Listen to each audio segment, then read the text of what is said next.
ఇకపైన ఈ ఇంటి మీద ఆధిపత్యం నాదే. బొమ్మరిల్లు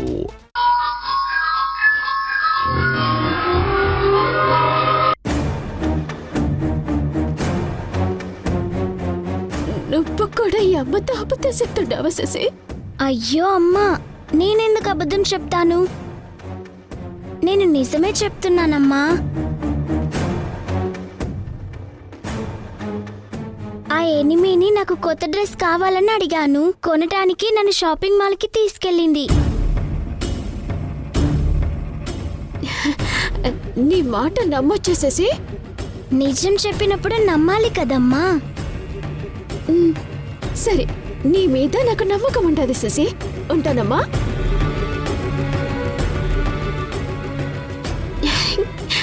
అమ్మి, యశపి రిషి షాపింగ్ కి రాలేదంటమ్మీ. పోన్లే అమ్మి.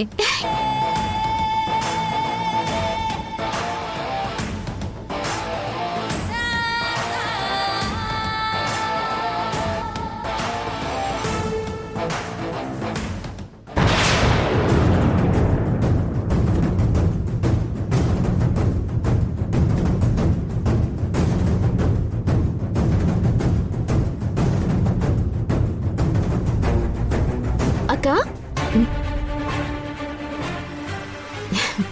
ఏంటి చెల్లి, మనం నిజంగానే పొరపాటు పడున్నావక్క. దేని గురించి మాట్లాడుతున్నావు? అదే సింధు శశితో పాటు యశంబి రిషి కూడా షాపింగ్ మాల్ కి వచ్చారనుకున్నాం కదా. అవును, రిషి అబ్బి ఇద్దరు రాలేదక్క. నువ్వంత ఖచ్చితంగా ఎలా చెప్పగలవు? ఇప్పుడే నేను శశికి ఫోన్ చేసి కనుకొనుండాను. తను సింధు మాత్రమే షాపింగ్ వచ్చారని చెప్పుండది. శశి చిన్నపిల్ల, తన మాటలు నిజమనుకుంటే ఎలా? శశికి నేనంటే చాలా ఇష్టం, ప్రేమ ఇష్టం కూడా.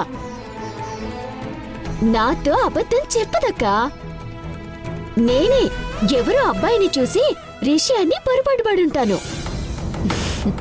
అయ్యో పిచ్చి చెల్లి, నీ కళ్ళు నిన్ను మోసం చేశాయని నువ్వు భ్రమపడుతున్నావు. కానీ నా కళ్ళు నన్ను మోసం చేయవు. కన్ఫర్మ్ గా సింధు శశితో పాటు యష్ రిషిలు కూడా కలిసి షాపింగ్ చేశారు.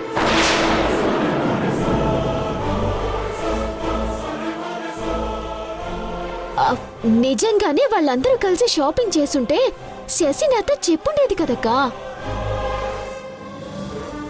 ఏమో, ఒకవేళ శశి నీతో అబద్ధం చెప్పిందేమో. లేదక్కా, శశి నాతో ఎట్టి పరిస్థితుల్లోనూ అబద్ధం చెప్పదు. ఆ సింధు శశిని కూడా మార్చేసిందేమో.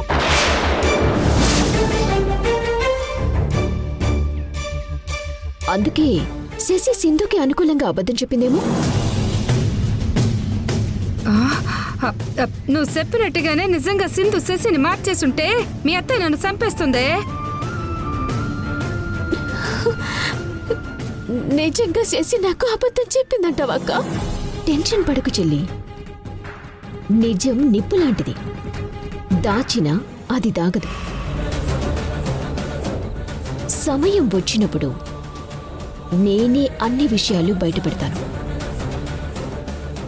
కానీ ఒక్కటి మాత్రం నిజం. ఏంటది? యష్ ఆ సింధుతో కలిసి షాపింగ్ చేసి ఉంటే మాత్రం యష్ నీ చేయి జారిపోయినట్టు చెయ్యి.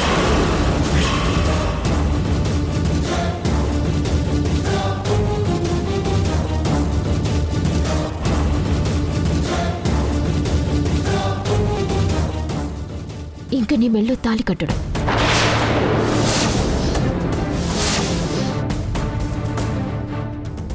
శశిని మార్చినట్టే యష్ మనసుని కూడా మార్చేసి తన వైపుకి లాక్కుంటుంది.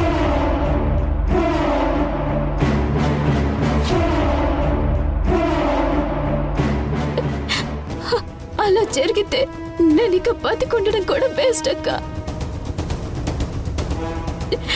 ఆయనే నా జీవితం అనుకున్నాను. ఆయనే లేనప్పుడు ఇంక నాకే జీవితం ఎందుకు? బాధపడకు చెల్లి, అన్నింటికీ ఈ అక్క ఉంది. యష్కి ఇష్టం లేకపోయినా సరే నీ మెళ్ళో తాళి కట్టేలా నేను చేస్తాను. ఆ సింధు మళ్ళీ మన జీవితాల్లోకి రాకుండా నేనాపుతాను. అందుకు నా దగ్గర ఒక మాస్టర్ స్కెచ్ ఉంది. ఆ టైం కోసమే వెయిట్ చేస్తున్నాను.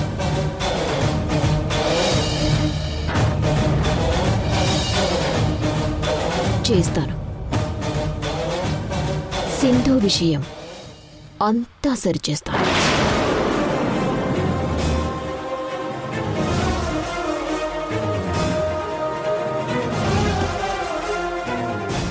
ఇంక నువ్వు దాని గురించి ఆలోచించకు చెల్లి. ఈ అక్కుంది కదా, నువ్వు ధైర్యంగా ఉండు. ఉం?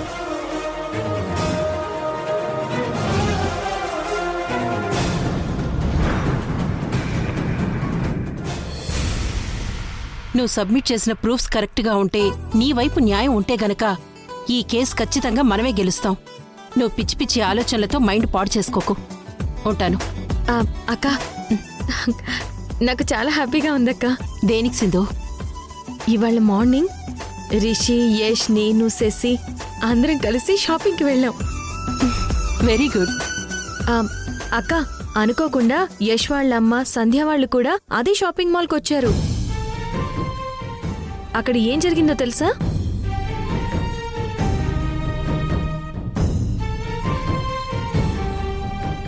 నేను సెలెక్ట్ చేసిన శారీ ఆవిడకిచ్చారేంటి?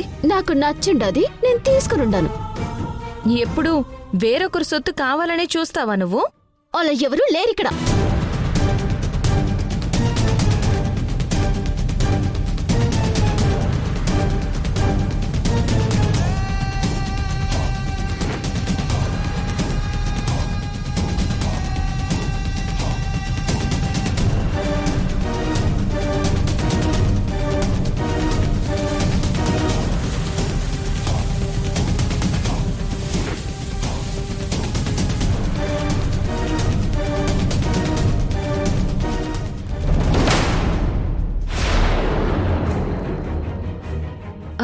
నేను, యష్, పిల్లలు అందరం కలిసే షాపింగ్కి వచ్చామని ఆ సంధ్యకి అనుమానం వచ్చింది.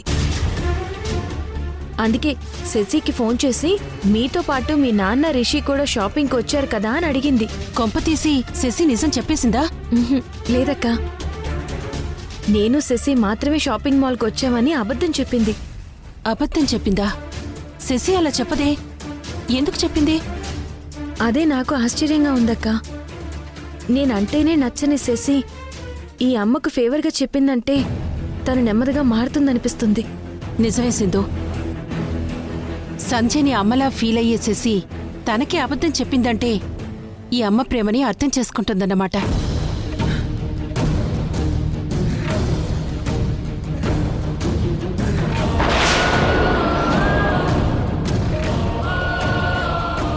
హలో ఎనిమి,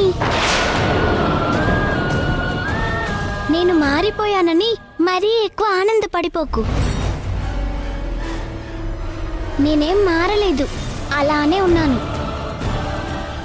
నేను సంధ్య అమ్మకి అబద్ధం చెప్పింది నీ మీద ప్రేమతో కాదు, మా నాన్న నువ్వు కలిసిపోవాలని కాదు.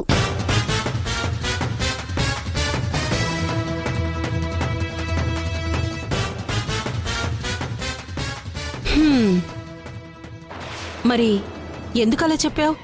ఈ ఎనిమితో కలిసి మా నాన్న షాపింగ్ చేశారని మా నాన్నమ్మకి తెలిస్తే ఊరుకోదు. మా నాన్నతో గొడవ పడుతుంది. మా సంధ్య అమ్మ కూడా బాధపడుతుంది.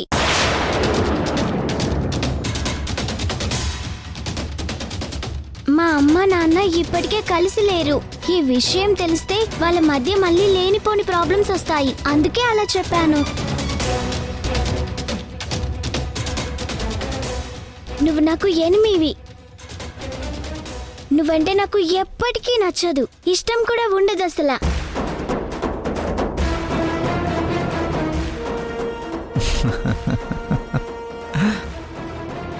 సింధు, శశిని మార్చేస్తానని పాపం ఏవేవో పిచ్చి ఆశలు పెట్టుకున్నావు. అవేమీ ప్రాక్టికల్గా నెరవేరేలా అనిపించడం లేదు. నువ్వు ఛాలెంజ్లో ఓడిపోవడం కన్ఫర్మ్.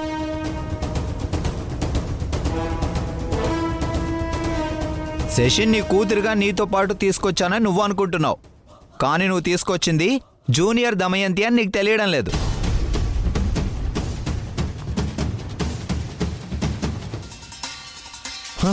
వాళ్ళ నానమ్మలాగే ఎప్పటికీ శశి కూడా నిన్ను అసహించుకుంటూనే ఉంటుంది. అనవసరంగా టైం వేస్ట్ చేసుకుంటున్నావు.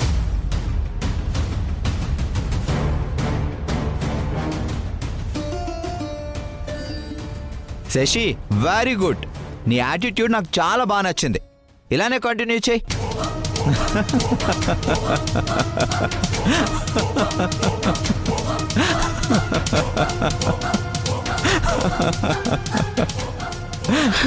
ప్రసాద్, నువ్వు నవ్వుతుంటే చూడ్డానికి చాలా చండాలంగా ఉంది. కాస్త ఆపుతావా? ప్రసాద్ గారు, తినగ తినగ వేపాకు కూడా తీయగా మారుతుందట. అలాగే అసహించుకునే నా కూతురు చేతి ఈ అమ్మని అభిమానించేలా చేస్తాను. చూస్తూ ఉండండి.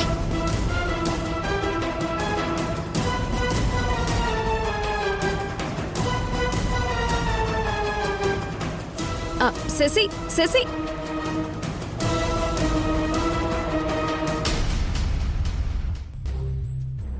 శశిలో ఏ మార్పు అయితే మీరు రాదు అనుకుంటున్నారో ఆ మార్పు శశికి తెలియకుండానే తనలో మొదలైంది. ముందు ముందు ఏం జరుగుతుందో మీరు చూస్తారు. ప్రసాద్ లాంటి వాళ్ళు వర్తమానంలోనే ఉండిపోతారు తప్ప భవిష్యత్తులో ఏం జరుగుతుందో ప్రాక్టికల్ గా ఊహించలేరు సింధు. ఇలాంటి వాళ్ళకి చెప్పినా వేస్టే. పద.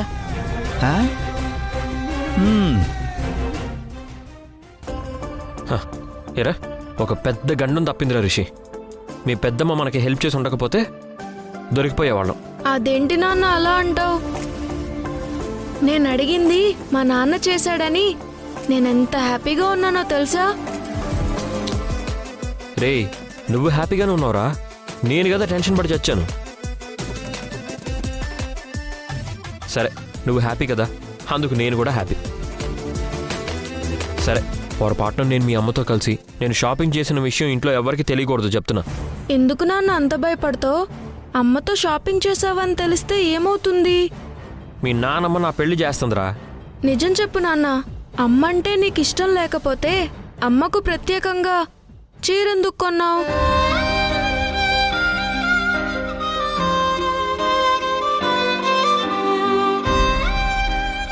నాన్న, ఇవాళ నువ్వు, నేను, శశి, అమ్మ మనమందరం ఎంత హ్యాపీగా ఎంజాయ్ చేసామో కదా.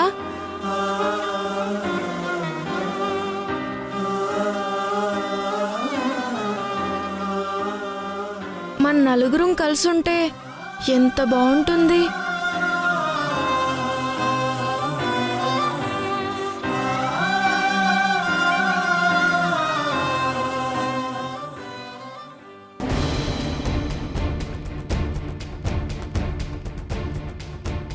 నాన్న, ఈ పిల్లో అమ్మ, ఈ పిల్లో శశి. మన నలుగురం కలిసి ఉన్నట్టే ఉంది కదా నాన్న.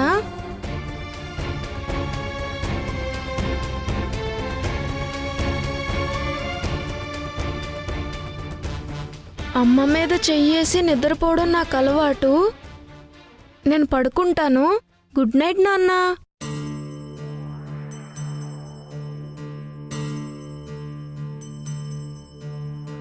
ఎందుకు చెంతకి వస్తావో, ఎందుకు చెయ్యొదిలేస్తావో, స్నేహమా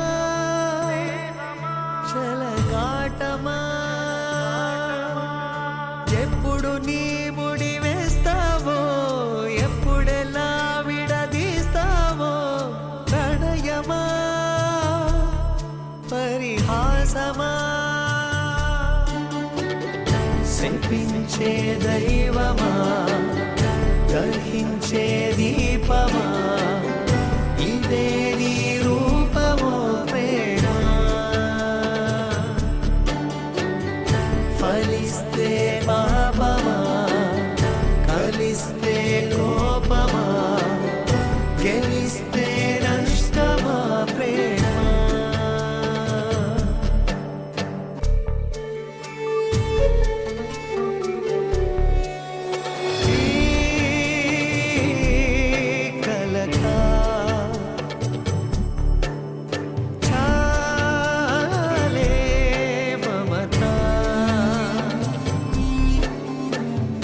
మరుపురాని స్మృతులలోనే రగిలిపోతావా మరలి రాని గతముగానే మిగిలిపోతావా రెప్పలు దాటవు స్వప్నాలు చెప్పక తప్పదు వీకోలు ఊరుకో ఓ హృదయమా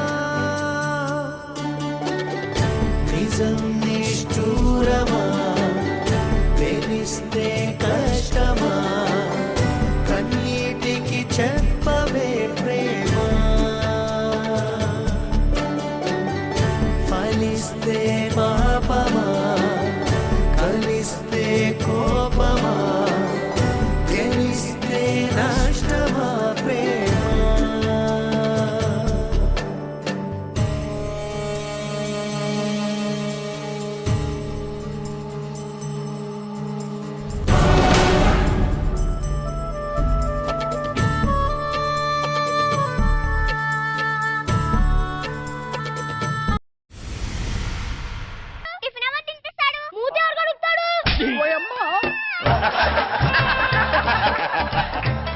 ఎవడ్రా పిచ్చి పిల్లంది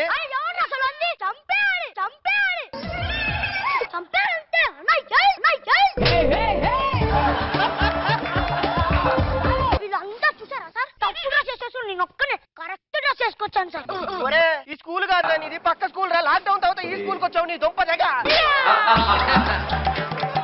ఇంతకీ మీ స్కూల్ పేరేంట్రా తట్టాబుట్ట హై స్కూలా అంటే శశి ఇప్పటికే చాలా లేట్ అయింది. మళ్ళీ పొద్దున్నే లేవాలి. ఫోన్ ఆఫ్ చేసి పడుకో అమ్మా. నా గురించి నీకెందుకు ఎనిమి, నువ్వు పడుకో. నీ ఫోన్ సౌండ్ బాగా డిస్టర్బ్డ్ గా ఉంది. నిద్ర పట్టడం లేదు. చెవులు మూసుకొని పడుకో. ఈ వీడియో పూర్తిగా చూసిన తర్వాతే నేను ఆఫ్ చేస్తాను, ఓకేనా?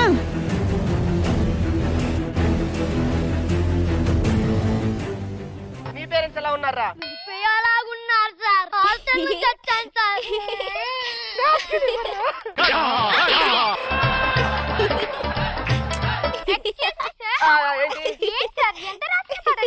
పలక మీద బలపంతో రాస్తారు, పెన్నుతో రాయరు తల్లి. టెక్స్ట్ బుక్ మీద రాయాలి పెన్నుతో, అర్థమైందా? ఆల్రెడీ దాంట్లో ఎవరో రాస్తారు సార్. టెక్స్ట్ బుక్ లో ఎవరు రాయరమ్మా, ప్రింట్ అయి వస్తుంది. నోట్ బుక్ లో రాసుకో తల్లి. నా పిండా కూడా ఆ గీతల మీద నువ్వు రాయాలమ్మా. ఫోన్లో ఛార్జింగ్ చాలా తగ్గిపోయింది, ఛార్జింగ్ పెట్టాలి.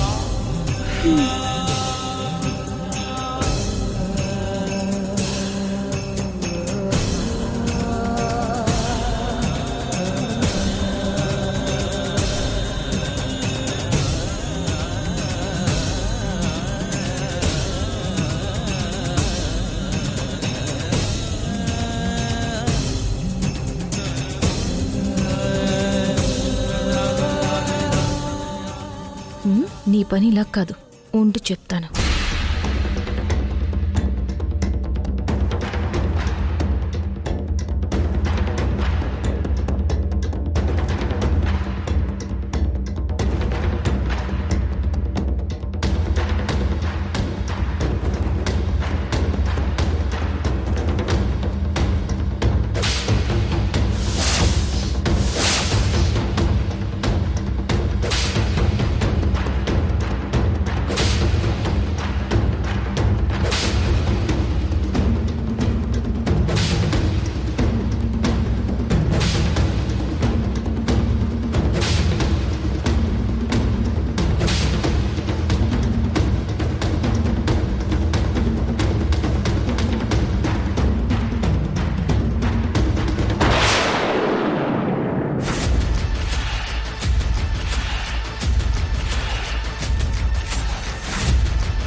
ఛార్జింగ్ ఎంత ఎక్కిందో చూద్దాం.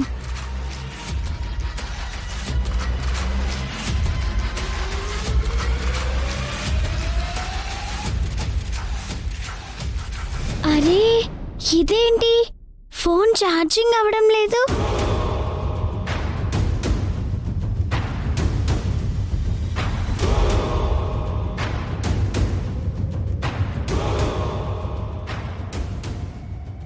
అవ్వట్లేదు.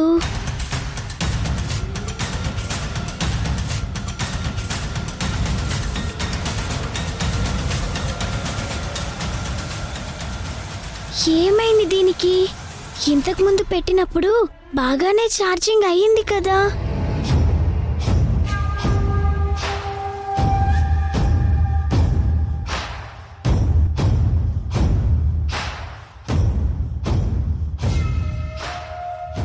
ఎనిమి, హే ఎనిమి,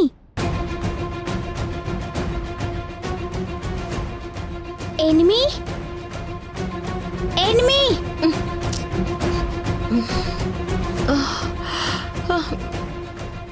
ఏంటి? నా ఫోన్ ఛార్జింగ్ అవడం లేదు. నువ్వే ఏదో చేసావు కదా.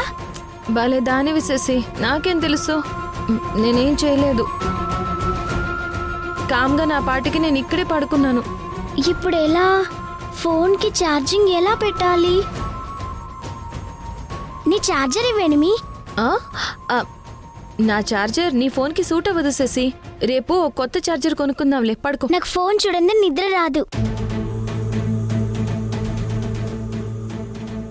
హా, భవానీ ఆంటీ దగ్గర ఛార్జర్ ఉంటుంది కదా, వెళ్ళి అడుగుతాను. Bhavani aunty, Bhavani aunty, Bhavani aunty.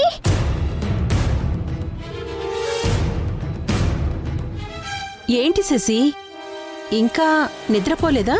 లేదా ఆంటీ, నా ఫోన్ ఛార్జింగ్ పిన్ పాడైపోయింది. ఫోన్ చూడందే నాకు నిద్ర పట్టదు. ఫోన్ ఛార్జింగ్ పెట్టాలి. కొంచెం మీ ఛార్జర్ ఇస్తారా? అక్క, వద్దు, ఇవ్వద్దు.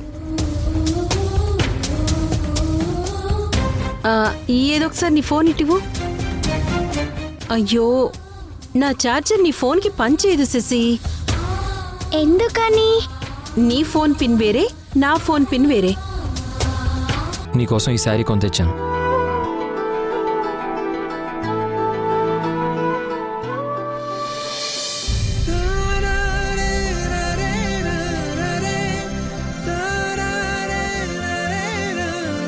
ఈ రోజు నువ్వు నా మెళ్ళో తాళి కట్టిన రోజు.